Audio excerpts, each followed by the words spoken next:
আমার স্বামীর অ্যাক্সিডেন্টের পর দেওর আমাকে অবাক করে প্রেমের প্রস্তাব দিল। ভাইয়ার অ্যাক্সিডেন্টের পর তুমি আমার সহায়তা ছাড়া একা থাকতে পারছ না, বুদি। 6 মাস ধরে আমি তোমার পাশে আছি, ভাইয়ার দেখাশোনা করতে তুমি ক্লান্ত হয়ে পড়ছ।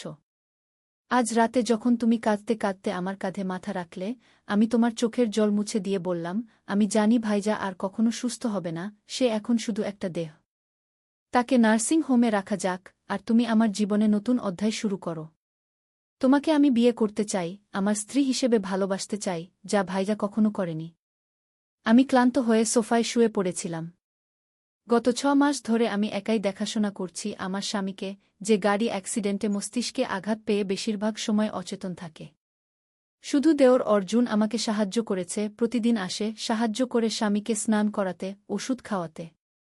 আজ রাতে আমি আর পারছিলাম না, ক্লান্তিতে ভেঙে পড়েছিলাম। অর্জুন আমাকে সান্ত্বনা দিতে এসেছিল। আর কতদিন এভাবে চলবে, আমি কাঁদতে কাঁদতে জিজ্ঞাসা করলাম। কতদিন পারবে তুমি? অর্জুন আমার পাশে বসল। আমি তার কাঁধে মাথা রেখে বললাম, আমি আর পারছি না, অর্জুন। আমার মনে হয় আমি পাগল হয়ে যাব। অর্জুন আমার চোখের জল মুছে দিয়ে বলল, আমি জানি তোমার কষ্ট কত বড়। প্রতিদিন তুমি ভাইয়ার এই অবস্থা দেখে ভেঙে পড়ছ। আমি নীরবে কাঁদতে লাগলাম। অর্জুন আমার মাথায় হাত বুলাতে লাগল। তারপর হঠাৎ করেই সে সেই কথাগুলো বলল, যা শুনে আমি স্তব্ধ হয়ে গেলাম। দেওর আমাকে বিয়ের প্রস্তাব দিচ্ছে এমন একটা সময়ে যখন তার ভাই, আমার স্বামী, এমন অবস্থায়। অর্জুন, তুমি কি বলছ? আমি তার কাঁধ থেকে মাথা তুলে সোজা হয়ে বসলাম। এটা কি রকম কথা? তোমার ভাই এখনও বেঁচে আছে। তার শরীর বেঁচে আছে, বুদি, অর্জুন বলল, কিন্তু ডাক্তার বলেছেন সে আর কখনো সচেতন হবে না।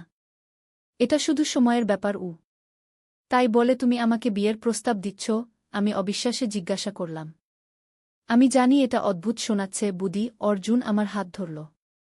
কিন্তু আমি 6 মাস ধরে তোমার পাশে আছি, তোমার হৃদয়ের কষ্ট দেখেছি। আমি তোমাকে ভালোবাসি, তোমাকে সুখী করতে চাই।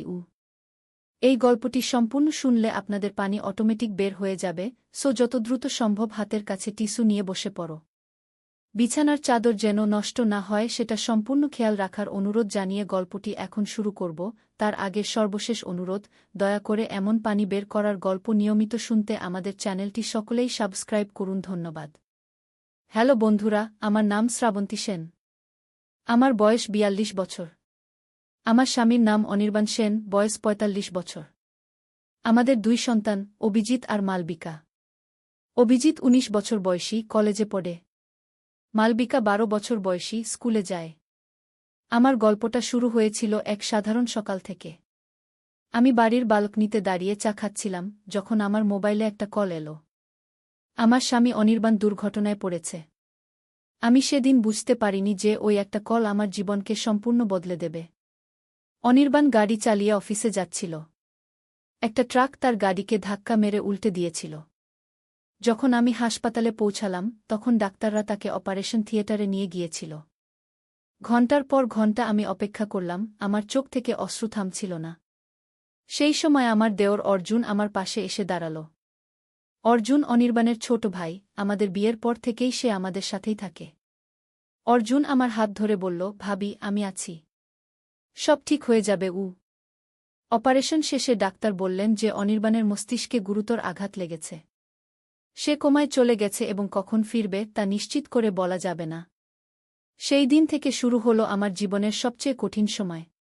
প্রতিদিন হাসপাতালে যাওয়া, অনির্বাণকে দেখা, ডাক্তারদের সাথে কথা বলা। বাড়ি ফিরে বাচ্চাদের দেখাশোনা করা, স্কুল কলেজের কাজে সাহায্য করা। অর্জুন প্রতিদিন আমাকে সাহায্য করত। সে অফিসের পর সরাসরি হাসপাতালে চলে আসত, আমাকে সাহায্য করত অনির্বাণকে খাওয়াতে, তার শরীর পরিষ্কার করতে। 6 মাস পার হয়ে গেল। অনির্বাণ এখনও কোমায়। ডাক্তাররা এখন বলেন যে তার আর সচেতন হওয়ার সম্ভাবনা খুবই কম। আমি প্রতিদিন ভেঙে পড়ছিলাম।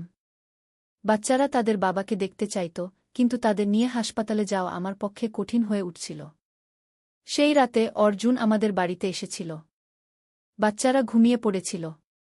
আমি সোফায় বসে টিভি দেখছিলাম, কিন্তু আমার মন ছিল অন্যত্র। অর্জুন আমার পাশে বসল। ভাবি, সে শুরু করল, আমি জানি তুমি কতটা কষ্ট পাচ্ছ। আমি তোমাকে এভাবে আর ভেঙে পড়তে দেখতে পারছি না। আমি চোখে অশ্রু নিয়ে তার দিকে তাকালাম। আমি কি করব অর্জুন? আমি কিভাবে এই পরিস্থিতি মোকাবিলা করব? বাচ্চারা প্রতিদিন জিজ্ঞেস করে তাদের বাবা কবে ফিরবে।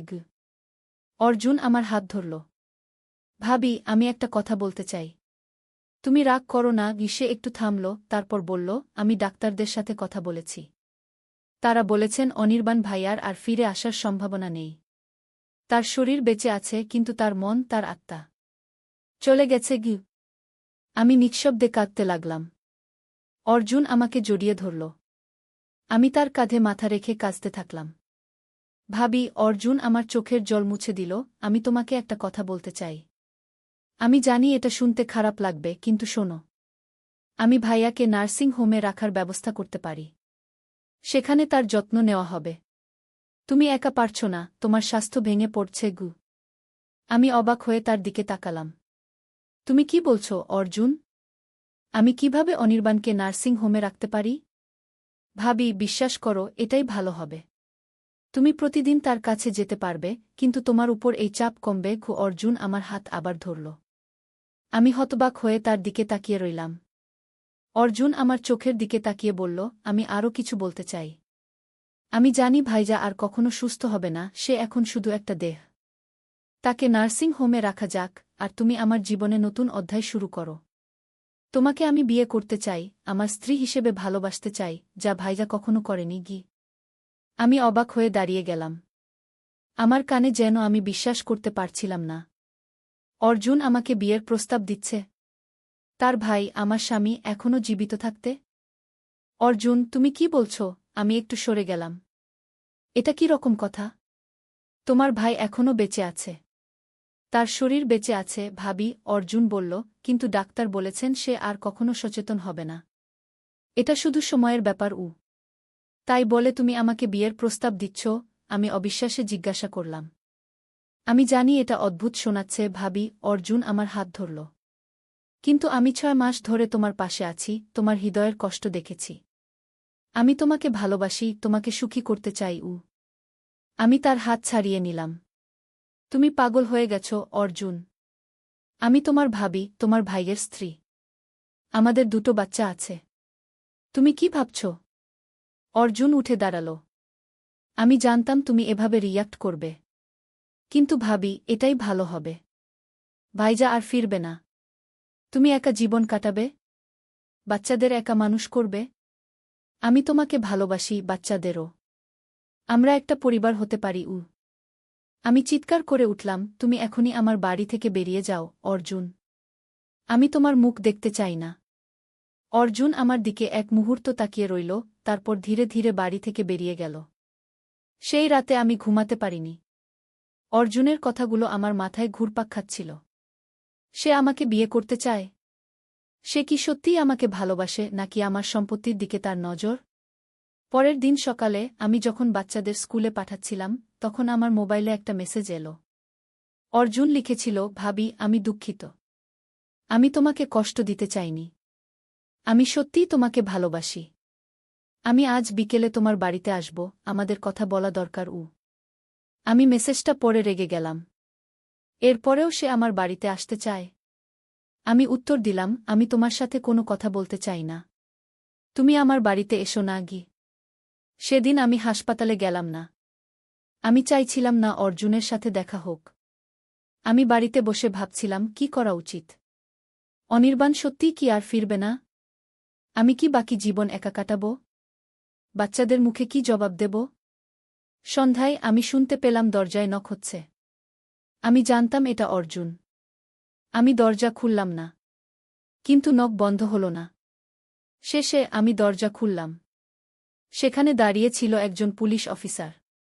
আপনি কি শ্রীমতী শ্রাবন্তী সেন? তিনি জিজ্ঞাসা করলেন। আমি মাথা নাড়লাম।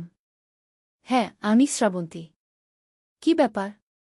আমি দুঃখের সাথে জানাচ্ছি যে শ্রী অর্জুন সেনের একটি দুর্ঘটনা হয়েছে।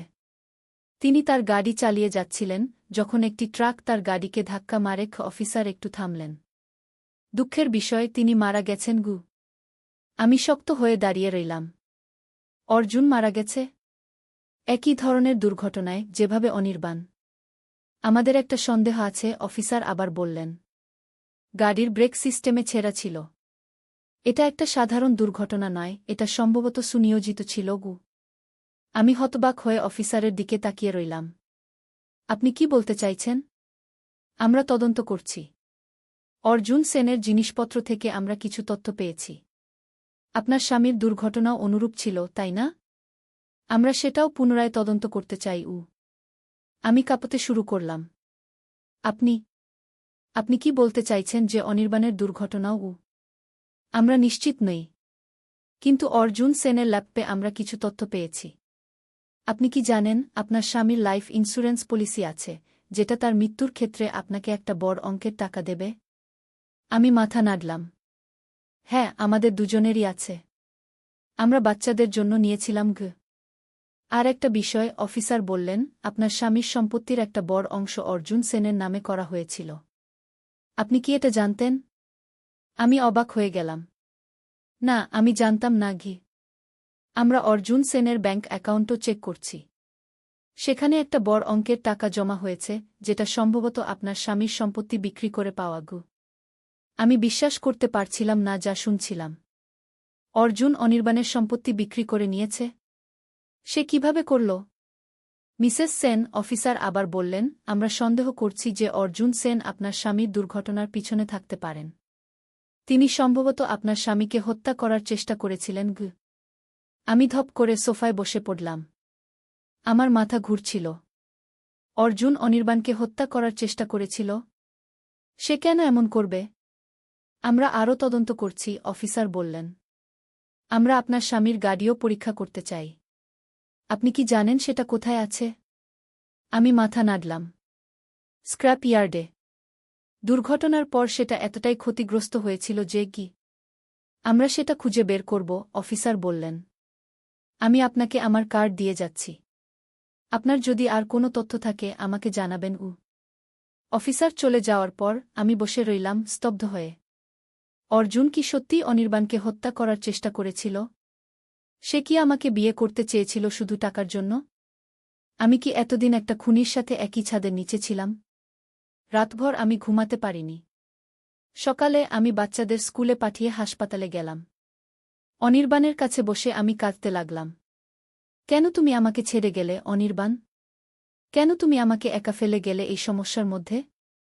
আমি অনির্বাণের হাত ধরে বসেছিলাম, যখন হঠাৎ আমি অনুভব করলাম তার আঙ্গুল নড়ে উঠল। আমি অবাক হয়ে উঠে দাঁড়ালাম। অনির্বাণ, তুমি আমার কথা শুনতে পাচ্ছ? আমি নার্সকে ডাকলাম। তিনি এসে অনির্বাণকে পরীক্ষা করলেন, তারপর ডাক্তারকে ডাকলেন। ডাক্তার এসে অনির্বাণকে দেখে বললেন, এটা একটা ভালো সাইন, কিন্তু এখনও অনেক সময় লাগবে। আমরা আরও কিছু টেস্ট করতে চাই। সেদিন বিকেলে পুলিশ অফিসার আবার আমার বাড়িতে এলেন। মিসেস সেন, আমরা আপনার স্বামীর গাড়ি পরীক্ষা করেছি। সেখানেও ব্রেক সিস্টেমে ছেঁড়া ছিল। এটা একটা সাধারণ দুর্ঘটনা ছিল না। আমি তাকে বললাম অনির্বাণের অবস্থার পরিবর্তন সম্পর্কে। তিনি শুনে বললেন, এটা একটা ভালো খবর। আমরা চাই তিনি সুস্থ হন এবং আমাদের বলতে পারেন কি ঘটেছিল। পরের কয়েকদিন ধরে অনির্বাণের অবস্থা ধীরে ধীরে উন্নতি হতে লাগল। তার আঙ্গুল নড়াচড়া করতে লাগল, তার চোখের পাতা কাঁপতে লাগল। ডাক্তাররা বলতে লাগলেন যে এটা খুবই অস্বাভাবিক, এমন রোগীরা সাধারণত আর ফিরে আসে না। একদিন যখন আমি অনির্বাণের পাশে বসেছিলাম, তার চোখ খুলে গেল। আমি আটকে উঠলাম। অনির্বাণ, তুমি আমার কথা শুনতে পাচ্ছ? অনির্বাণ ধীরে ধীরে মাথা নাড়ল। তার চোখে জল এসে গেল। আমি তার হাত ধরে বললাম, তুমি কি বলতে পারবে কি ঘটেছিল?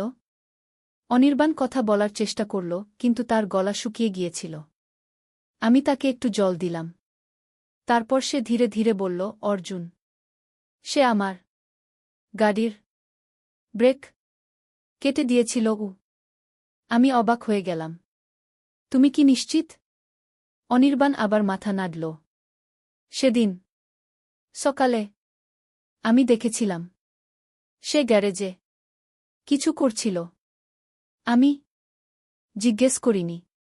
ভেবেছিলাম ও গাড়ি চেক করছে। আমি তাড়াতাড়ি পুলিশ অফিসারকে ফোন করলাম। তিনি এসে অনির্বাণের বয়ান নিলেন। অনির্বাণ যতটুকু বলতে পারল, তা থেকে পুলিশ বুঝতে পারল যে অর্জুন দীর্ঘদিন ধরে পরিকল্পনা করেছিল অনির্বাণকে হত্যা করার। অনির্বাণ শুনেছিল অর্জুন কারো সাথে ফোনে কথা বলছিল, যেখানে সে বলছিল যে সে অনির্বাণের সম্পত্তি নিজের নামে করিয়ে নিয়েছে। পুলিশ তদন্ত করে জানতে পারল যে অর্জুন একজন জালিয়াতের সাথে যোগাযোগ করেছিল, যে তাকে ভুয়া দলিল তৈরি করে দিয়েছিল। এই দলিলগুলো দিয়ে অর্জুন অনির্বাণের সম্পত্তি নিজের নামে করে নিয়েছিল।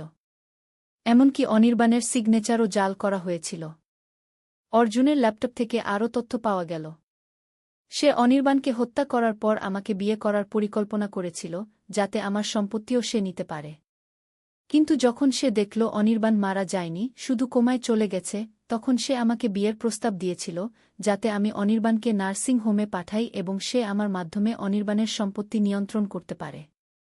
এই সমস্ত তথ্য পুলিশের হাতে আসার পর তারা অর্জুনের বিরুদ্ধে একটি মামলা দায়ের করল।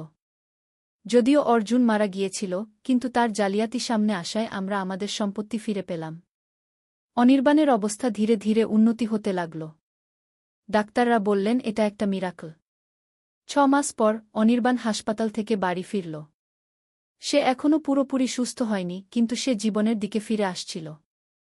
একদিন যখন আমরা বাগানে বসেছিলাম, অনির্বাণ আমার হাত ধরে বলল, তুমি জানো শ্রাবন্তী, অর্জুন আমাকে হত্যা করার চেষ্টা করেছিল, কিন্তু সে আমাকে একটা অমূল্য উপহার দিয়ে গেছে গিউ। আমি অবাক হয়ে জিজ্ঞাসা করলাম, কি উপহার? অনির্বাণ আমার দিকে তাকিয়ে হাসল। সে আমাকে বুঝিয়ে দিয়ে গেছে যে জীবন কত মূল্যবান। আমি আগে সবসময় কাজে ব্যস্ত থাকতাম, তোমাকে বাচ্চাদের যথেষ্ট সময় দিতাম না। এখন আমি বুঝতে পেরেছি যে পরিবারই সবচেয়ে মূল্যবান গু। আমি অনির্বাণকে জড়িয়ে ধরলাম। আমি তোমাকে ভালোবাসি, অনির্বাণ গি। আমিও তোমাকে ভালোবাসি শ্রাবন্তী, অনির্বাণ বলল। আর আমি প্রতিজ্ঞা করছি, আমি আর কখনো তোমাকে বাচ্চাদের একা ছেড়ে যাব না গি। সেই দিন থেকে আমাদের জীবন নতুন করে শুরু হল। অনির্বাণ ধীরে ধীরে সুস্থ হয়ে উঠল। আমরা বাচ্চাদের সাথে বেশি সময় কাটাতে শুরু করলাম। আমরা বুঝতে পারলাম যে ধনসম্পত্তি নয়, পরিবারই আসল সম্পদ। আমার এই গল্প থেকে আপনারা কি শিখলেন? জীবনে অনেক বাধা আসবে, অনেক বিপদ আসবে। কিন্তু যদি আপনার পরিবার আপনার পাশে থাকে, যদি আপনি সত্যের পথে থাকেন, তাহলে সব বাধা অতিক্রম করা যায়। আর সবচেয়ে বড় কথা, কখনো বিশ্বাস করবেন না এমন কাউকে যে আপনার পরিবারকে ভাঙতে চায়। অর্জুন আমাদের বিশ্বাস ভেঙেছিল, কিন্তু সে জানত না যে সত্যের জয় হয়, মিথ্যার নয়। আজ আমরা সুখী। অনির্বাণ, আমি, আমাদের বাচ্চারা, আমরা এখন আরও বেশি একসাথে আছি। আমরা প্রতিদিন জীবনকে উপভোগ করি, কারণ আমরা জানি জীবন কত মূল্যবান। এই ছিল আমার গল্প। আশা করি আপনারা এটা থেকে কিছু শিখেছেন। ধন্যবাদ আমার গল্প শোনার জন্য। নদীর ধারে এক গ্রাম। প্রথম অধ্যায়, শুরুর কথা। পদ্মা নদীর ধারে ছোট্ট একটা গ্রাম, নামটা হল কুসুমপুর। এই গ্রামে বাস করত একটা ছেলে, তার নাম রাকিব। রাকিবের বয়স মাত্র 22 বছর। লেখাপড়ায় ভালো ছিল সে, কিন্তু টাকার অভাবে ঢাকা বিশ্ববিদ্যালয়ে ভর্তি পরীক্ষা দিতে পারেনি। এখন গ্রামের স্কুলে পড়ায়। মাসে বেতন পায় 10,000 টাকা। রাকিবের বাবা মারা গেছেন 3 বছর আগে। মা আছেন, ছোট্ট একটা বোন আছে, নাম মিথিলা। মিথিলার বয়স 15, এইচএসসি পরীক্ষা দেবে আগামী বছর। রাকিবের স্বপ্ন ছিল মিথিলাকে ডাক্তার বানাবে। কিন্তু স্বপ্ন আর বাস্তবের মধ্যে অনেক দূরত্ব। শীতের সকাল। কুয়াশায় ঢাকা গ্রাম। রাকিব স্কুলে যাওয়ার জন্য তৈরি হচ্ছে। মা খাবার দিয়েছে একটা টিফিন বক্সে, ভাত আর ডিম ভাজি। রাকিব সাইকেল নিয়ে বেরিয়ে পড়ল। স্কুল 5 কিলোমিটার দূরে। পথে যেতে যেতে রাকিব ভাবছিল তার জীবনের কথা। এই গ্রামে আর কতদিন থাকবে? ঢাকায় গিয়ে কিছু করা যায় কি না? কিন্তু মা আর মিথিলাকে রেখে কিভাবে যাবে? মনটা খারাপ হয়ে গেল। স্কুলে পৌঁছে দেখল হেড স্যার দাঁড়িয়ে আছেন। হেড স্যার মানিক স্যার, বয়স 50-এর কাছাকাছি। ভালো মানুষ। রাকিবকে অনেক স্নেহ করেন। রাকিব, একটু আমার রুমে এসো, মানিক স্যার বললেন। রাকিব রুমে ঢুকল। মানিক স্যার বললেন, তুমি তো জানো আমাদের স্কুলের অবস্থা ভালো না। সরকারি অনুদান কমে গেছে। আমরা হয়তো তোমার বেতন আর বাড়াতে পারব না গি। রাকিবের মনটা ভেঙে গেল। কিন্তু সে কিছু বলল না। শুধু মাথা নেড়ে বলল, বুঝতে পারছি স্যার। তবে একটা খবর আছে, মানিক স্যার বললেন। শুনেছি জেলা শহরে একটা এনজিও শিক্ষক খুঁজছে। বেতন ভালো, 15,000 টাকা। তুমি চাইলে আবেদন করতে পারো। রাকিব একটু ভাবল। জেলা শহর মানে প্রায় ৩০ কিলোমিটার দূরে। রোজ যাওয়া আসা করা মুশকিল। থাকতে হবে সেখানে। স্যার, আমি ভেবে দেখি রাকিব বলল। ক্লাস শুরু হল। রাকিব বাচ্চাদের বাংলা পড়াচ্ছে। ছোট্ট ছোট্ট মুখ, সবাই মন দিয়ে শুনছে। রাকিব ভাবল, এই বাচ্চাদের ছেড়ে কিভাবে যাবে? স্কুল ছুটির পর রাকিব বাড়ি ফিরল। মা রান্না করছে। মিথিলা পড়াশোনা করছে। রাকিব মাকে বলল এনজিওর কথা। মা চুপ করে রইল কিছুক্ষণ। তারপর বলল, ভাই, তুমি যা ভালো মনে করো তাই করো। আমরা সামলে নেব। কিন্তু রাকিব দেখল মায়ের চোখে পানি। দ্বিতীয় অধ্যায়, নতুন সিদ্ধান্ত। সেই রাতে রাকিব ঘুমাতে পারল না। বারবার একই চিন্তা মাথায় আসছে। কি করবে? এখানে থাকবে নাকি নতুন জায়গায় যাবে? পরদিন শুক্রবার। ছুটির দিন। রাকিব সকালে উঠে নদীর ধারে গেল। পদ্মা নদী। শীতকালে পানি কমে যায়, বালুর চর জেগে ওঠে। রাকিব একটা চরের উপর বসল। দূরে মাছ ধরা নৌকা দেখা যাচ্ছে। রাকিব ছোটবেলার কথা ভাবল। বাবা জীবিত ছিলেন তখন। বাবাও মাছ ধরতেন। একদিন নৌকা উল্টে গিয়ে বাবা ডুবে মারা যান। সেদিন থেকে রাকিবের জীবন বদলে গেল। লেখাপড়া ছেড়ে দিতে হল। মাকে সাহায্য করতে হল। হঠাৎ কেউ পেছন থেকে ডাকল, রাকিব ভাই। রাকিব ফিরে তাকাল। দেখল তার বন্ধু সাজিদ দাঁড়িয়ে আছে। সাজিদ ঢাকায় থাকে, প্রাইভেট কোম্পানিতে চাকরি করে। গ্রামে এসেছে ঈদের ছুটিতে। সাজিদ, কবে এলি? রাকিব খুশি হল। গতকাল এলাম। তোর খোঁজেই এসেছিলাম। সাজিদ পাশে বসল। দুই বন্ধু অনেকক্ষণ গল্প করল। সাজিদ বলল তার চাকরির কথা, ঢাকার জীবনযাপনের কথা। রাকিব শুনল চুপচাপ। তারপর সাজিদ জিজ্ঞেস করল, তুই এই গ্রামে আর কতদিন পড়ে থাকবি? ঢাকায় চলে আয় না। আমি তোকে চাকরি খুঁজে দেবগু। রাকিব মাথা নাড়ল। মা আর মিথিলাকে রেখে কিভাবে যাব? ওদেরকে নিয়ে আয়। ঢাকায় ভাড়া বাসায় থাকবি, সাজিদ বলল। তোকে তো জানি। ঢাকায় এক রুম ভাড়া নিতে কত টাকা লাগে? আমার সামর্থ্য আছে। রাকিব তিক্ত হাসল।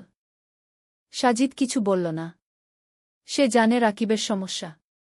দুপুরে রাকিব বাড়ি ফিরল। মা খাবার দিয়েছে। ভাত, ডাল আর একটা মাছ। রাকিব খেতে খেতে ভাবছিল, জীবনটা কেন এত কঠিন? খাওয়ার পর মিথিলা এল। ভাইয়া, আমার পরীক্ষার ফি দিতে হবে। ৫,০০০ টাকা গু। রাকিবের মাথায় হাত। এই মাসে বেতন পাবে ১০,০০০ টাকা। তার মধ্যে বাড়ি ভাড়া ৩,০০০, মায়ের ওষুধ ২,০০০, খরচপাতি ৩,০০০। পরীক্ষার ফি দেবে কোথা থেকে? চিন্তা করিস না, ব্যবস্থা হবে কি, রাকিব বলল। কিন্তু ব্যবস্থা হবে কিভাবে? রাকিব জানে না।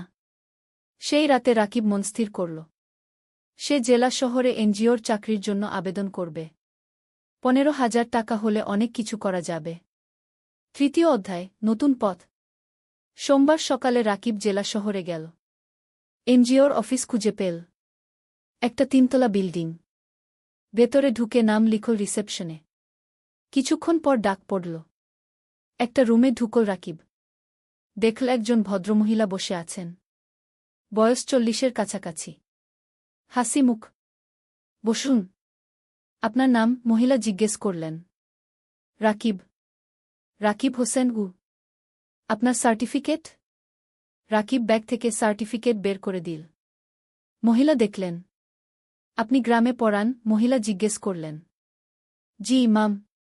৩ বছর ধরে। ভালো। আমরা গ্রামের স্কুলে কাজ করি। আপনার অভিজ্ঞতা কাজে লাগবে গু। মহিলা আরও কিছু প্রশ্ন করলেন। রাকিব উত্তর দিল। তারপর মহিলা বললেন, ঠিক আছে, আমরা আপনাকে জানাব। ১ সপ্তাহের মধ্যে ফোন করব। রাকিব বের হয়ে এল। মনটা একটু হালকা লাগল। হয়তো চাকরি হবে। কিন্তু সমস্যা হলো অন্য জায়গা। রাকিব গ্রামে ফিরে দেখল মা অসুস্থ হয়ে পড়েছে। জ্বর হয়েছে। ডাক্তার ডেকে আনতে হল। ডাক্তার ওষুধ লিখে দিল। ওষুধের দাম ১,০০০ টাকা। রাকিবের পকেটে ৫ টাকা ছিল। বাকি ৫ টাকা ধার করতে হল পাশের বাড়ির কাকার কাছে। মা শুয়ে শুয়ে বলল, ভাই, তুমি জেলা শহরে চাকরি নিও না। আমরা এখানে থাকি গু। না মা, তোমার চিকিৎসার জন্য টাকা লাগবে। মিথিলার পড়াশোনার জন্য টাকা লাগবে। আমাকে ভালো চাকরি করতে হবে কি রাকিব বলল। পরের সপ্তাহে রাকিবের ফোন এল এনজিও থেকে। চাকরি হয়েছে, পরের মাস থেকে জয়েন করতে হবে। রাকিব খুশি হল, কিন্তু সাথে সাথে চিন্তাও হল। জেলা শহরে থাকবে কোথায়? বাসা ভাড়া নিতে হবে। সেই টাকা কোথায়? রাকিব মানিক স্যারের কাছে গেল, সব বলল। মানিক স্যার শুনলেন, তারপর বললেন, তুমি চিন্তা করো না, আমার জেলা শহরে একটা ছোট্ট ফ্ল্যাট আছে, খালি পড়ে আছে, তুমি সেখানে থাকতে পারো। প্রথম 3 মাস ভাড়া লাগবে না আগে। রাকিবের চোখে পানি এল। স্যার, আপনি তুমি ভালো ছেলে, তোমার উন্নতি হোক এটাই চাই। মানিক স্যার হাসলেন। রাকিব স্যারের পা ছুঁয়ে সালাম করল। চতুর্থ অধ্যায়, জেলা শহরে নতুন জীবন। পরের মাসের প্রথম দিনে রাকিব জেলা শহরে চলে এল। মা আর মিথিলা গ্রামে রইল। রাকিব ঠিক করল সপ্তাহে একদিন গ্রামে যাবে। মানিক স্যারের ফ্ল্যাট ছোট্ট কিন্তু পরিষ্কার। একটা রুম, একটা রান্নাঘর, একটা বাথরুম। রাকিব নিজের জিনিসপত্র গুছিয়ে রাখল। পরদিন এনজিও অফিসে গেল। কাজ শুরু হল। রাকিবকে দায়িত্ব দেওয়া হল 5টা গ্রামের স্কুল দেখাশোনা করার। সপ্তাহে 3 দিন স্কুলে যেতে হবে, বাকি দিন অফিসে। প্রথম দিন রাকিব একটা গ্রামে গেল। স্কুলটা খুবই খারাপ অবস্থায়। ছাদ দিয়ে পানি পড়ে, বেঞ্চ ভাঙা, শিক্ষক মাত্র 2 জন, ছাত্রছাত্রী প্রায় 150। রাকিব শিক্ষকদের সাথে কথা বলল। তারা বলল অনেক সমস্যার কথা। বেতন কম, সরকারি সাহায্য নেই, অনেক বাচ্চা স্কুল ছেড়ে দিয়েছে। রাকিব বুঝল এখানে অনেক কাজ করার আছে। সে মনস্থির করে ভালোভাবে কাজ করবে। সন্ধ্যায় রাকিব ফ্ল্যাটে ফিরল।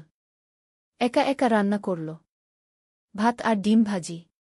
খেয়ে শুয়ে পড়ল। মায়ের কথা মনে পড়ল, মিথিলার কথা মনে পড়ল।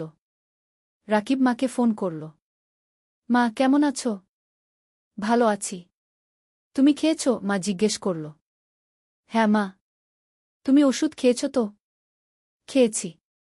মিথিলা পড়াশোনা করছে, তুমি চিন্তা করো না আগে। ফোন রেখে রাকিব ঘুমিয়ে পড়ল। দিন যাচ্ছে, রাকিব কাজে মন দিচ্ছে। সে দেখছে স্কুলগুলোর অবস্থা ধীরে ধীরে ভালো হচ্ছে। এনজিও থেকে সাহায্য আসছে, নতুন বেঞ্চ এসেছে, ছাদ মেরামত হয়েছে, শিক্ষকদের ট্রেনিং দেওয়া হচ্ছে। রাকিব খুশি। তার মনে হচ্ছে সে কিছু ভালো কাজ করছে। 3 মাস পর রাকিব প্রথম বেতন পেল, 15,000 টাকা। রাকিব সাথে সাথে 10,000 টাকা মাকে পাঠিয়ে দিল। বাকি 5,000 টাকা দিয়ে নিজের খরচ চালাবে। মা ফোন করে কাঁদল। ভাই, তুমি এত টাকা পাঠালে তোমার কি হবে? মা, তুমি চিন্তা করো না, আমার হয়ে যাবে, তুমি ভালো থাকো গো। রাকিবের মনে হল জীবনে প্রথমবার সে কিছু করতে পারছে।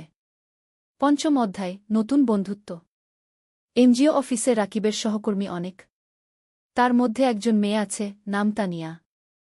তানিয়া ঢাকা থেকে এসেছে, লেখাপড়া করেছে ঢাকা বিশ্ববিদ্যালয়ে। খুব মেধাবী, কিন্তু গ্রামের মানুষের জন্য কাজ করতে চায়, তাই এনজিওতে জয়েন করেছে। তানিয়া আর রাকিব প্রায় একসাথে মাঠে কাজ করে, স্কুলে যায়, শিক্ষকদের সাথে কথা বলে, বাচ্চাদের পড়ায়। ধীরে ধীরে তানিয়া আর রাকিবের মধ্যে বন্ধুত্ব হল। তানিয়া রাকিবকে অনেক কিছু শেখায়, কিভাবে প্রজেক্ট প্ল্যান করতে হয়, কিভাবে রিপোর্ট লিখতে হয়, কিভাবে মানুষের সাথে কথা বলতে হয়। রাকিব তানিয়াকে শেখায় গ্রামের জীবন সম্পর্কে, গ্রামের মানুষের সমস্যা সম্পর্কে, কিভাবে তাদের সাহায্য করা যায়। একদিন তানিয়া রাকিবকে জিজ্ঞেস করল, তুমি কি বিয়ে করেছ? রাকিব হেসে বলল, না, বিয়ের কথা ভাবার সময় নেই, এখন পরিবারের দায়িত্ব আছে। তোমার পরিবার কেমন? তানিয়া জিজ্ঞেস করল। রাকিব তার মা আর মিথিলার কথা বলল, বাবার মৃত্যুর কথা বলল, কিভাবে সে সংসার চালাচ্ছে সেই কথা বলল। তানিয়া শুনল চুপচাপ, তারপর বলল, তুমি খুব সাহসী। রাকিব কিছু বলল না, শুধু হাসল। সময় যাচ্ছে, রাকিবের কাজ ভালো হচ্ছে, এনজিও থেকে তাকে প্রশংসা করা হচ্ছে। বেতনও বাড়ল। এখন 17,000 টাকা পায়। রাকিব সপ্তাহে একদিন গ্রামে যায়। মাকে দেখে আসে। মিথিলার পড়াশোনা দেখে দেয়। মিথিলা এখন কলেজে পড়ছে। সে ডাক্তার হতে চায়। একদিন মা রাকিবকে বলল, ভাই, তোর বিয়ের কথা ভাবা উচিত কি? রাকিব হাসল। মা, এখনো সময় আছে। আগে মিথিলাকে প্রতিষ্ঠিত করি কি। কিন্তু তোর বয়স হয়ে যাচ্ছে। আমি চিন্তায় থাকি কি, মা বলল। তুমি চিন্তা করো না মা। সব ঠিক হবে। ষষ্ঠ অধ্যায়, প্রেম আর স্বপ্ন। 1 বছর পার হয়ে গেল। রাকিব এখন এনজিওতে প্রজেক্ট কোঅর্ডিনেটর। বেতন 20,000 টাকা। সে এখন একটা ভাড়া বাসায় থাকে। মাসে ভাড়া 5,000 টাকা। তবু মাকে প্রতি মাসে 12,000 টাকা পাঠায়। মিথিলা খুব ভালো ফলাফল করেছে। সে মেডিকেল কলেজে ভর্তি হতে চায়। কিন্তু ভর্তি পরীক্ষার জন্য কোচিং করতে হবে। কোচিং ফি অনেক। রাকিব চিন্তায় পড়ল। কোথা থেকে টাকা আসবে? তানিয়া বুঝতে পারল রাকিবের সমস্যা। একদিন সে বলল, রাকিব, তুমি কিছু চিন্তিত মনে হচ্ছে কি? রাকিব মিথিলার কথা বলল। তানিয়া বলল, আমি আমার এক বন্ধুকে জানি। সে ঢাকায় মেডিকেল কোচিং সেন্টার চালা। আমি তাকে বলবো। হয়তো কম ফিতে তোমার বোনকে ভর্তি করে নেবে গি। রাকিব অবাক হল। তুমি এত সাহায্য করছো কেন? তানিয়া চুপ করে রইল কিছুক্ষণ। তারপর বলল, কারণ তুমি ভালো মানুষ গো। রাকিব কিছু বলল না। কিন্তু মনের ভেতর একটা অনুভূতি হল। পরের সপ্তাহে তানিয়া তার বন্ধুর সাথে রাকিবের কথা হল। বন্ধু রাজি হল মিথিলাকে অর্ধেক ফিতে ভর্তি করতে। রাকিব খুশিতে আত্মহারা। সে তানিয়াকে ধন্যবাদ দিল বারবার। তানিয়া হেসে বলল, ধন্যবাদ না, একটা ট্রিট দাও। রাকিব তানিয়াকে নিয়ে গেল একটা রেস্টুরেন্টে। দুজন একসাথে খাবার খেল। অনেক গল্প করল। হাসল। খাওয়ার পর বাইরে বের হয়ে তানিয়া বলল, রাকিব, আমি তোমাকে একটা কথা বলতে চাই। বলো। তানিয়া একটু থেমে বলল, আমি তোমাকে ভালোবাসি। রাকিব স্তব্ধ হয়ে গেল। কি বলবে বুঝতে পারল না। তানিয়া বলল, আমি জানি এটা হঠাৎ শোনাচ্ছে। কিন্তু 1 বছর ধরে তোমার সাথে কাজ করছি। তোমার চরিত্র, তোমার পরিবারের প্রতি দায়িত্ববোধ, তোমার সততা, সব কিছু দেখেছি। তুমি আমার মনে জায়গা করে নিয়েছ। রাকিব কিছুক্ষণ চুপ করে রইল। তারপর বলল, তানিয়া, আমি জানি না কি বলবো। তুমি ঢাকার মেয়ে, উচ্চশিক্ষিত। আমি একজন সাধারণ গ্রামের ছেলে। আমার পরিবার গরিব। আমার অনেক দায়িত্ব আছে গিউ। তানিয়া রাকিবের হাত ধরল। এগুলো আমার কাছে কোনো সমস্যা নয়। আমি তোমাকে চাই, তোমার টাকা বা স্ট্যাটাস নয় গিউ। রাকিবের চোখে পানি এল। তানিয়া, আমি তোমাকে কিছু দিতে পারব না গি। তুমি আমাকে ভালোবাসা দিতে পারবে। সততা দিতে পারবে। এটাই যথেষ্ট। রাকিব তানিয়ার দিকে তাকাল। তারপর বলল, আমিও তোমাকে ভালোবাসি। কিন্তু ভয় পাচ্ছি। কিসের ভয়? তানিয়া জিজ্ঞেস করল। ভয় পাচ্ছি তোমার পরিবার রাজি হবে না। ভয় পাচ্ছি আমি তোমাকে সুখী করতে পারব না গি। তানিয়া হাসল। আমার পরিবার আমাকে বিশ্বাস করে। আমি যদি খুশি থাকি, তারা খুশি থাকবে। আর তুমি আমাকে সুখী করতে পারবে কিনা সেটা সময় বলবে। আমরা একসাথে চেষ্টা করব। সেই রাতে রাকিব ঘুমাতে পারল না। সারারাত তানিয়ার কথা ভাবল। জীবনে প্রথমবার কেউ তাকে এভাবে ভালোবাসল। 7ম অধ্যায়, বাধা আর চ্যালেঞ্জ। পরের সপ্তাহে রাকিব গ্রামে গেল। মাকে সব কথা বলল। তানিয়ার কথা, প্রেমের কথা। মা শুনল চুপচাপ। তারপর বলল, মেয়ে কেমন? খুব ভালো মা। তুমি তাকে দেখলে পছন্দ করবে গি। তার পরিবার রাজি হবে? আমরা তো গরিব, মা চিন্তিত হল। তানিয়া বলেছে তার পরিবার তাকে বিশ্বাস করে। সমস্যা হবে না গি। মিথিলা খুশি হল। ভাইজা, তুমি বিয়ে করছ? আমি ভাবির সাথে দেখা করব। রাকিব হাসল। হ্যাঁ রে।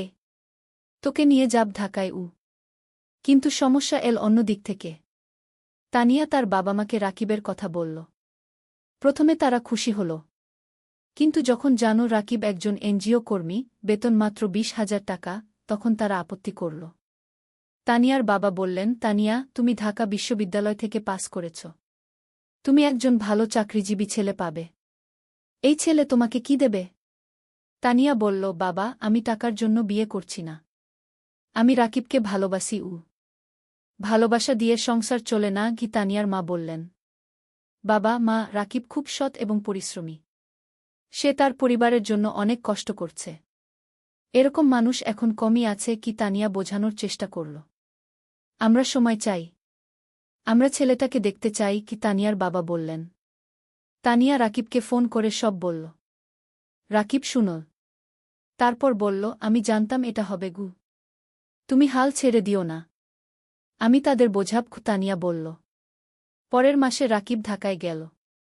তানিয়ার বাবা মার সাথে দেখা করল। তারা রাকিবকে অনেক প্রশ্ন করল। রাকিব সব সততার সাথে উত্তর দিল। তানিয়ার বাবা বললেন, তুমি তোমার ভবিষ্যৎ নিয়ে কি ভাবছ? তুমি সারা জীবন এনজিওতে থাকবে? রাকিব বলল, আঙ্কেল, আমি স্বপ্ন দেখি একদিন নিজের একটা স্কুল করব। গ্রামের গরিব ছেলে মেয়েদের বিনামূল্যে পড়াব। এটা আমার লক্ষ্য। তানিয়ার বাবা অবাক হলেন। তুমি কি জানো একটা স্কুল খুলতে কত টাকা লাগে? জানি আঙ্কেল। কিন্তু আমি বিশ্বাস করি যদি সততার সাথে চেষ্টা করি, একদিন সফল হব। তানিয়ার বাবা কিছু বললেন না। কিন্তু রাকিবের চোখে যে আগুন দেখলেন সেটা তাকে ভাবিয়ে তুলল। সেই রাতে তানিয়ার বাবা মা আলোচনা করলেন। তারপর তারা রাজি হলেন। কিন্তু একটা শর্ত দিলেন, রাকিবকে আরও ভালো চাকরি খুঁজতে হবে।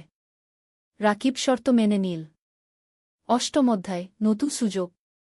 বিয়ের প্রস্তুতি শুরু হল। কিন্তু রাকিব চিন্তায় ছিল। বিয়েতে অনেক খরচ হবে। সেই টাকা কোথায়? তানিয়া বলল, আমরা সিম্পল বিয়ে করব। বেশি খরচ করব না আগে। কিন্তু তানিয়ার পরিবার বড় বিয়ে চায়। অনেক আত্মীয় স্বজন আছে। রাকিব টেনশনে ছিল। তখন মানিক স্যার তাকে ডাকলেন।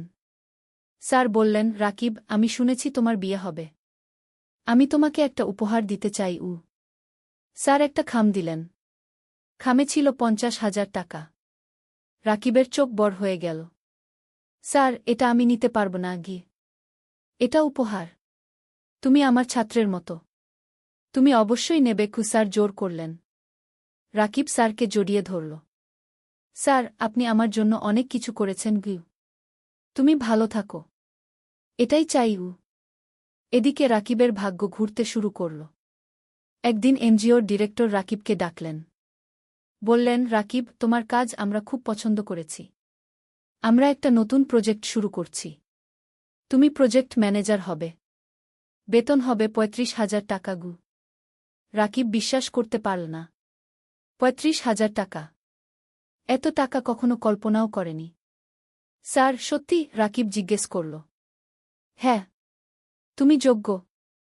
তুমি পারবে কি? ডিরেক্টর বললেন। রাকিব সাথে সাথে তানিয়াকে ফোন করল। তানিয়া খুশিতে চিৎকার করল। সেই সন্ধ্যায় রাকিব মাকে ফোন করল। সব বলল। মা কাঁদতে লাগল। খুশির কান্না।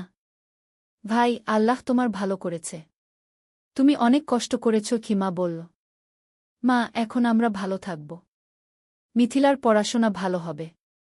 তুমি সুস্থ থাকবে গু। বিয়ের দিন এল। সিম্পল কিন্তু সুন্দর বিয়ে। গ্রাম থেকে মা আর মিথিলা এসেছে। রাকিবের বন্ধুরা এসেছে। এনজিও অফিসের সবাই এসেছে। তানিয়া দেখতে খুব সুন্দর লাগছিল লাল শাড়িতে। রাকিব পাঞ্জাবি পরেছে। বিয়ে হল। সবাই দোয়া করল। আশীর্বাদ করল। রাকিব আর তানিয়া নতুন জীবন শুরু করল। নবম অধ্যায়, স্বপ্ন পূরণের পথে। বিয়ের পর রাকিব আর তানিয়া জেলা শহরে একটা বড় ফ্ল্যাট ভাড়া নিল। 2 বেডরুমের। তারা ঠিক করল মা আর মিথিলাকে নিয়ে আসবে। মা প্রথমে রাজি হল না। বলল, তোমরা নতুন বিয়ে করেছ। আমরা গেলে তোমাদের সমস্যা হবে গি। তানিয়া নিজে গ্রামে গেল। মাকে বলল, মা, আপনি আমার মা। আপনি না থাকলে আমার সংসার অসম্পূর্ণ। মা তানিয়াকে জড়িয়ে ধরল। মা, তুমি খুব ভালো। মা আর মিথিলা জেলা শহরে চলে এল। এখন তারা সবাই একসাথে থাকে। মিথিলা ঢাকায় কোচিং করছে। সে খুব মন দিয়ে পড়ছে। তার লক্ষ্য মেডিকেল কলেজে চান্স পাওয়া। রাকিব নতুন প্রজেক্টে কাজ শুরু করেছে।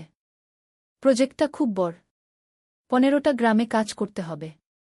স্কুল, স্বাস্থ্যকেন্দ্র, নারী উন্নয়ন, সব ধরনের কাজ। রাকিব খুব ব্যস্ত হয়ে গেল। সকাল থেকে রাত পর্যন্ত কাজ। কিন্তু সে খুশি। কারণ সে মানুষের উপকার করছে। তানিয়াও কাজ করছে। সেও একটা প্রজেক্টে আছে। তাদের দুজনের মিলে এখন বেতন ৫৫,০০০ টাকা। এত টাকা রাকিব কখনো কল্পনা করেনি। এখন তারা স্বাচ্ছন্দ্যে আছে। মায়ের ভালো চিকিৎসা হচ্ছে। মিথিলার পড়াশোনা ভালো হচ্ছে। রাকিব কিছু টাকা সেভিংসও করছে। একদিন রাকিব তানিয়াকে বলল, তুমি জানো, আমার স্বপ্ন ছিল একটা স্কুল করা গিয়ে। হ্যাঁ, মনে আছে। তুমি এখনও সেই স্বপ্ন দেখো? তানিয়া জিজ্ঞেস করল। হ্যাঁ। আমি ভাবছি আমরা যদি কিছু টাকা সেভ করি, তাহলে হয়তো একদিন একটা ছোট্ট স্কুল খুলতে পারব। তানিয়া হাসল। চলো, আমরা একসাথে এই স্বপ্ন পূরণ করব। দুজনে মিলে প্ল্যান করতে লাগল। কিভাবে টাকা জমাবে? কোথায় স্কুল খুলবে? কিভাবে চালাবে? ১ বছর পর মিথিলা মেডিকেল ভর্তি পরীক্ষা দিল। রেজাল্ট আসল। সে চান্স পেয়েছে সরকারি মেডিকেল কলেজে। পুরো পরিবার খুশিতে আত্মহারা। মা কাঁদল। রাকিব মিথিলাকে জড়িয়ে ধরল। তানিয়া মিষ্টি বিতরণ করল। ভাইয়া, এটা তোমার জন্য। তুমি আমার জন্য সব ত্যাগ করেছ। মিথিলা কাঁদতে কাঁদতে বলল। না রে, এটা তোর নিজের যোগ্যতা। তুই মন দিয়ে পড়েছিস। রাকিব বলল। সেই রাতে রাকিব ছাদে দাঁড়িয়ে আকাশের দিকে তাকাল। তার মনে পড়ল বাবার কথা। বাবা বেঁচে থাকলে কত খুশি হতেন। তানিয়া এসে পাশে দাঁড়াল। কি ভাবছ? বাবার কথা ভাবছি। সেই গরিব দিনগুলোর কথা ভাবছি। আজ আমরা এত দূর এসেছি। হ্যাঁ। আর এটা শুধু শুরু। আমাদের আরও অনেক পথ যেতে হবে। তানিয়া বলল। ১০ম অধ্যায়, চূড়ান্ত স্বপ্ন। ৩ বছর পার হয়ে গেল। রাকিব এখন এনজিওর সিনিয়র প্রজেক্ট ম্যানেজার। বেতন ৫০,০০০ টাকা। Tania project coordinator. বেতন ৪০,০০০ টাকা। মিথিলা এখন মেডিকেল কলেজের ৩য় বর্ষে। সে খুব ভালো পড়ছে। তার লক্ষ্য একজন ভালো ডাক্তার হওয়া এবং গ্রামের মানুষের সেবা করা। মা এখন সুস্থ। তার মুখে হাসি ফিরে এসেছে। রাকিব আর তানিয়া এই ৩ বছরে প্রায় ১০ লক্ষ টাকা সেভ করেছে। এখন তারা ঠিক করেছে স্বপ্নের স্কুল খুলবে। রাকিব গ্রামে গিয়ে একটা জমি কিনল। ২ বিঘা জমি। সেখানে স্কুল করবে। তারা ব্যাংক থেকে লোন নিল। আরও ৫ লক্ষ টাকা। মোট ১৫ লক্ষ টাকা দিয়ে স্কুল তৈরি করা শুরু হল। মানিক স্যার অনেক সাহায্য করলেন। তিনি স্কুলের ডিজাইন করে দিলেন। শিক্ষক খুঁজে দিলেন। ৬ মাস পর স্কুল তৈরি হল। নাম দেওয়া হল আলোর পাঠশালা। স্লোগান, শিক্ষাই আলো, শিক্ষাই মুক্তি। স্কুলে গরিব পরিবারের বাচ্চারা বিনামূল্যে পড়বে। ধনী পরিবারের বাচ্চারা কম ফিতে পড়বে। এই ফি দিয়ে স্কুল চলবে। স্কুল খোলার দিন গ্রামের সব মানুষ এল। জেলা প্রশাসক এলেন উদ্বোধন করতে। মানিক স্যার, এনজিওর ডিরেক্টর, সবাই এলেন। রাকিব মাইকে দাঁড়িয়ে বলল, আমি একসময় খুব গরিব ছিলাম। লেখাপড়া করতে পারিনি ঠিকমতো। কিন্তু আমি হাল ছাড়িনি। আজ আমি এই স্কুল করলাম যাতে গ্রামের কোনো বাচ্চাকে টাকার অভাবে লেখাপড়া ছাড়তে না হয়। সবাই হাততালি দিল। তানিয়া বলল, এই স্কুল শুধু আমার স্বামীর স্বপ্ন নয়, আমার স্বপ্ন। আমরা চাই এই গ্রামের প্রতিটা বাচ্চা শিক্ষিত হোক। আবার হাততালি। স্কুল চালু হল। প্রথম দিন ৫০ জন বাচ্চা ভর্তি হল। দ্বিতীয় মাসে ১০০। তৃতীয় মাসে ২০০। রাকিব আর তানিয়া সপ্তাহে ৩ দিন স্কুলে যায়। বাচ্চাদের পড়ায়। শিক্ষকদের ট্রেনিং দেয়া। স্কুল দেখাশোনা করে। মিথিলা ছুটির দিনে স্কুলে এসে বাচ্চাদের স্বাস্থ্য চেক আপ করে। বিনামূল্যে। মা রান্না করে বাচ্চাদের খাওয়ায়। অনেক বাচ্চা গরিব পরিবার থেকে আসে। তারা দুপুরে খায় না। মা তাদের খাওয়ায়। ২ বছর পর স্কুলে ৫ বাচ্চা পড়ছে। ১০ জন শিক্ষক আছে। স্কুল ভালোভাবে চলছে। জেলার মধ্যে কি আলোর পাঠশালা কি একটা আদর্শ স্কুল হিসেবে পরিচিতি পেয়েছে। একাদশ অধ্যায়, জীবনের পূর্ণতা। ৫ বছর পর। রাকিবের বয়স এখন ৩৩। তানিয়ার বয়স ৩১। তাদের একটা মেয়ে হয়েছে। নাম রাখা হয়েছে অনন্যা। অনন্যার বয়স ২ বছর। মিথিলা এখন ডাক্তার।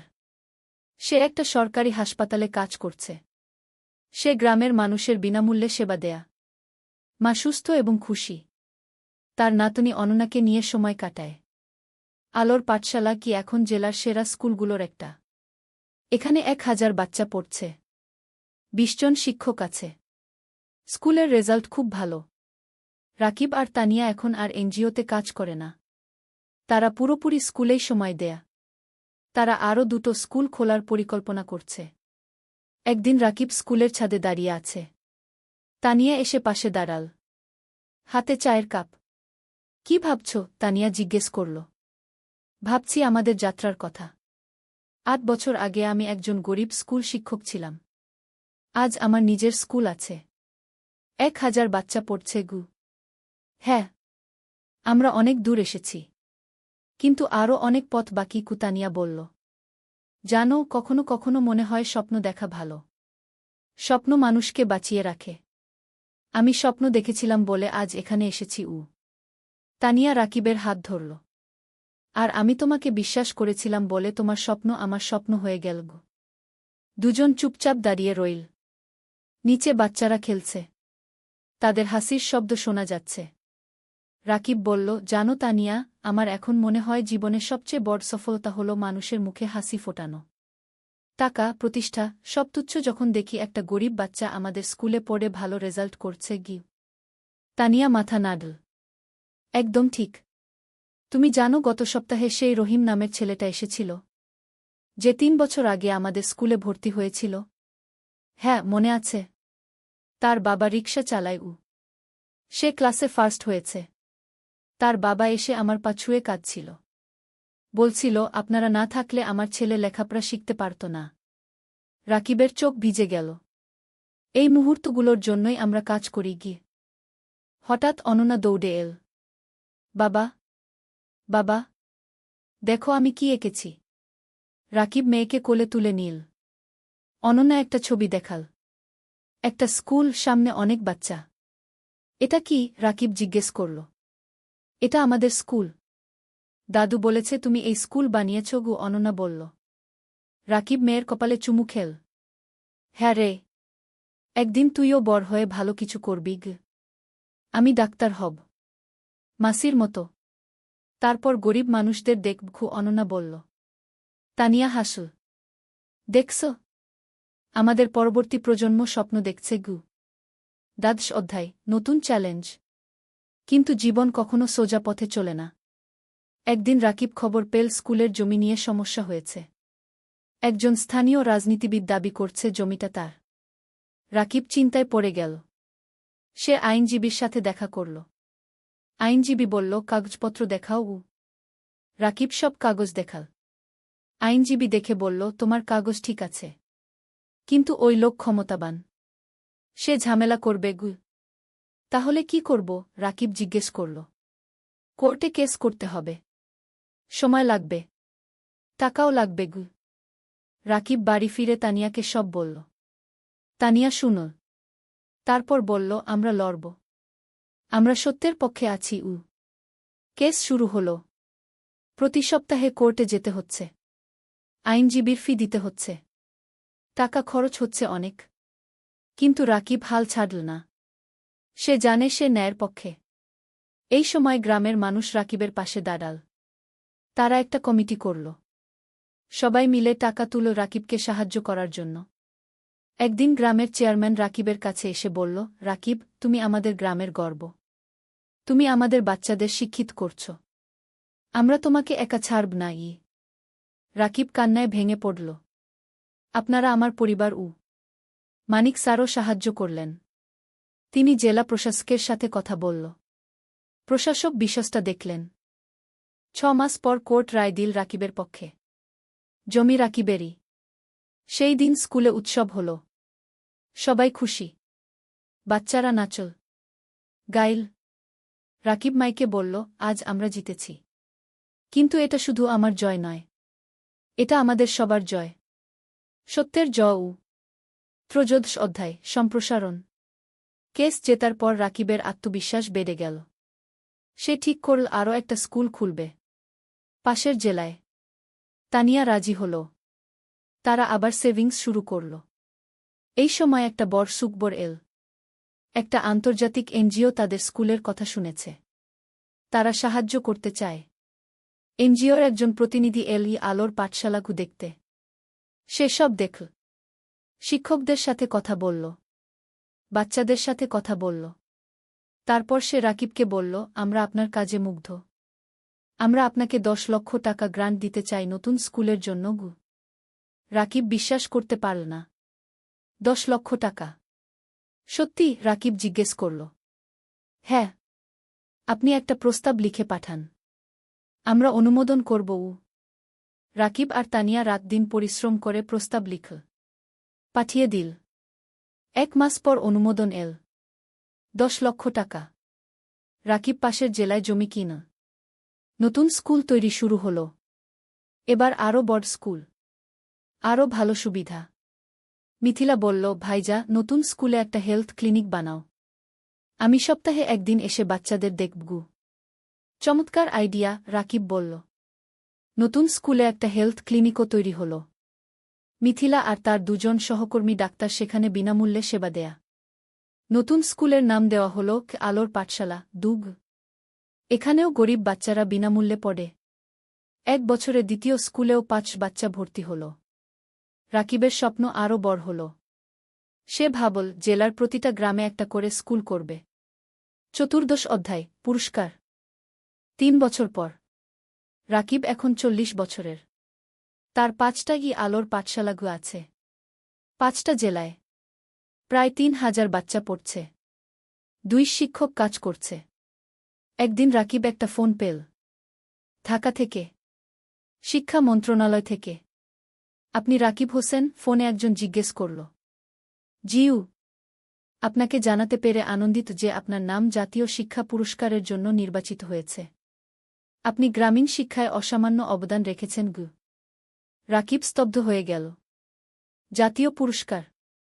সত্যি? রাকিব জিজ্ঞেস করল। হ্যাঁ। আগামী মাসে ঢাকায় অনুষ্ঠান হবে। মাননীয় প্রধানমন্ত্রী পুরস্কার দেবেন গু।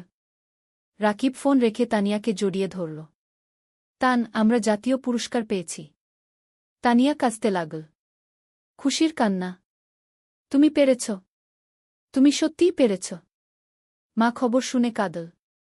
ভাই, তোর বাবা বেঁচে থাকলে কত খুশি হতো উ।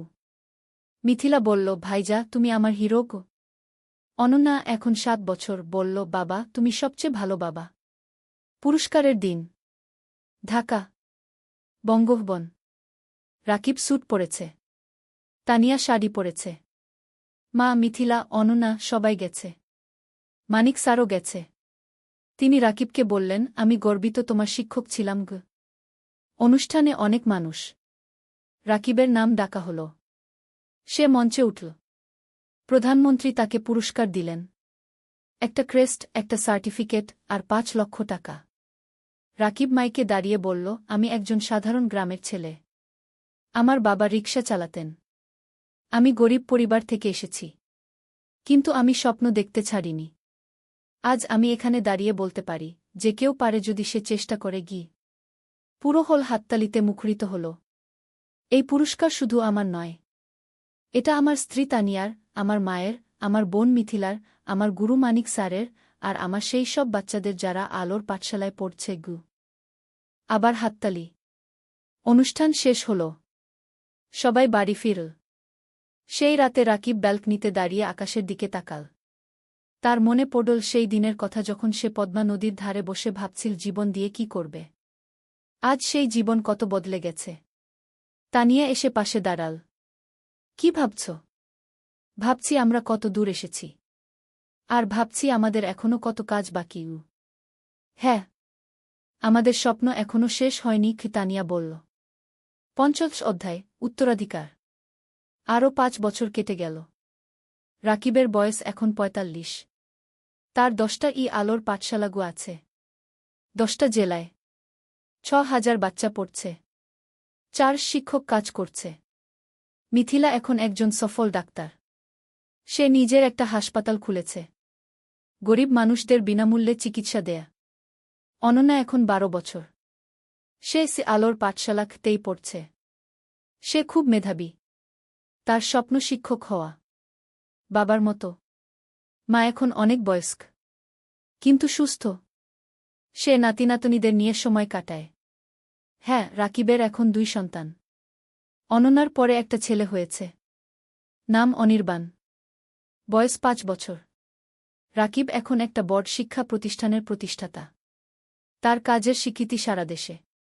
বিদেশ থেকেও মানুষ আসে তার স্কুল দেখতে। কিন্তু রাকিব এখনও সেই সাধারণ মানুষই আছে। সে নিজে স্কুলে যায়। বাচ্চাদের পড়ায়। তাদের সাথে খেলে। একদিন একজন সাংবাদিক রাকিবকে ইন্টারভিউ করতে এল।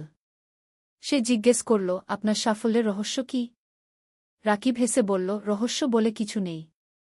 শুধু 3টা জিনিস, স্বপ্ন, পরিশ্রম আর সততা। আপনার ভবিষ্যৎ পরিকল্পনা? আরও 20টা স্কুল খুলব। প্রতিটা জেলায়। যাতে কোনো বাচ্চা শিক্ষা থেকে বঞ্চিত না হয়। আপনি কি রাজনীতিতে আসবেন? অনেকে বলছে আপনি দেশের জন্য অনেক করতে পারবেন। রাকিব মাথা নাড়ল। না। আমি শিক্ষক থাকতে চাই। রাজনীতি আমার জায়গা নয়। সাংবাদিক আরও অনেক প্রশ্ন করল। রাকিব উত্তর দিল। সেই রাতে টিভিতে ইন্টারভিউ দেখানো হল। পুরো দেশ দেখল। অনেক মানুষ অনুপ্রাণিত হল রাকিবের গল্পে। পরের দিন রাকিবের ফোন বাজতে লাগল। অনেক মানুষ সাহায্য করতে চায়। ডোনেশন দিতে চায়। স্বেচ্ছাসেবক হতে চায়। রাকিব তানিয়াকে বলল, দেখছ? মানুষ ভালো কাজে এগিয়ে আসতে চায়। শুধু সুযোগ দরকার। তানিয়া বলল, হ্যাঁ। আর তুমি সেই সুযোগ তৈরি করেছ। শেষ অধ্যায়, জীবনের অর্থ। আরও 10 বছর পরের ঘটনা। রাকিবের বয়স এখন 55। চুলে পাক ধরেছে। কিন্তু চোখে এখনও সেই আগুন। তার এখন 25টা আলোর পাঠশালাগু আছে। 15,000 বাচ্চা পড়ছে। হাজারের বেশি শিক্ষক কাজ করছে। মা আর বেঁচে নেই। 3 বছর আগে মারা গেছেন। শান্তিতে। তার শেষ ইচ্ছা ছিল রাকিব যেন তার কাজ চালিয়ে যায়। রাকিব সেই ওয়াদা রেখেছে।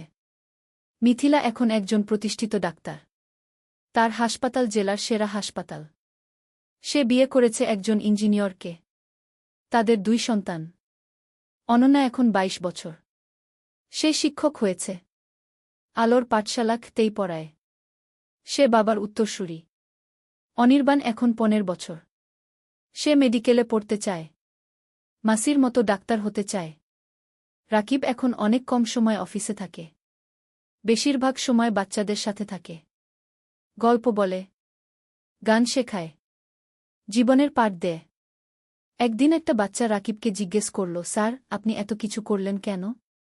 আপনি তো ব্যবসা করে ধনী হতে পারতেন। রাকিব হাসল। বাবা, টাকা দিয়ে সব কিছু কেনা যায় না।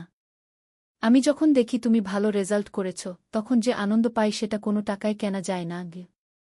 তাহলে জীবনের অর্থ কি স্যার? বাচ্চাটা জিজ্ঞেস করল। রাকিব একটু ভাবল। তারপর বলল, জীবনের অর্থ হল অন্যের জীবনে আলো জ্বালানো। যদি তুমি একজন মানুষকেও সাহায্য করতে পারো, তাহলে তোমার জীবন সার্থক। বাচ্চাটা মাথা নাড়ল। আমিও আপনার মতো হতে চাই স্যার। রাকিব বাচ্চাটার মাথায় হাত বুলিয়ে দিল। তুমি আমার চেয়ে আরও ভালো হবে।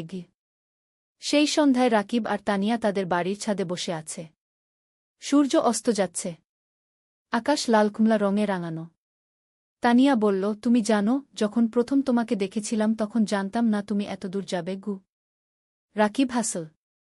আমিও জানতাম না। কিন্তু তোমাকে পেয়েছিলাম বলে সম্ভব হয়েছে।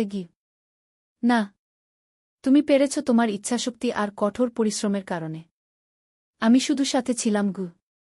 তুমি শুধু সাথে ছিলে না। তুমি আমার শক্তি ছিলে। আমার অনুপ্রেরণা ছিলে। দুজন চুপচাপ বসে রইল। নিচে কি আলোর পাঠশালা দেখা যাচ্ছে। বাচ্চারা খেলছে। রাকিব বলল, জানো তানিয়া, আমি এখন শান্তিতে আছি। আমার মনে হয় আমি আমার জীবন দিয়ে কিছু অর্থবহ করতে পেরেছি। তুমি পেরেছ। তুমি হাজারো জীবন বদলে দিয়েছ। তানিয়া বলল। হঠাৎ অনন্যা এল। বাবা, মা, খাবার তৈরি। রাকিব উঠে দাঁড়াল। চলো। 3 জন একসাথে নিচে নামল। পরিবার একসাথে বসে খাবার খেল। হাসল। গল্প করল। রাতে শোয়ার আগে রাকিব জানালার পাশে দাঁড়িয়ে বাইরে তাকাল। দূরে তারা জ্বলছে। রাকিব মনে মনে ভাবল, জীবন একটা যাত্রা, কখনো কঠিন, কখনো সহজ। কিন্তু যদি তুমি স্বপ্ন দেখো, যদি তুমি পরিশ্রম করো, যদি তুমি সৎ থাকো, তাহলে তুমি অবশ্যই সফল হবে। আর সবচেয়ে বড় সফলতা হল যখন তুমি অন্যের জীবনে আলো জ্বালাতে পারো। রাকিব হাসল। তারপর বিছানায় শুয়ে পড়ল। গভীর ঘুমে তলিয়ে গেল। শান্তির ঘুম, পরিতৃপ্তির ঘুম।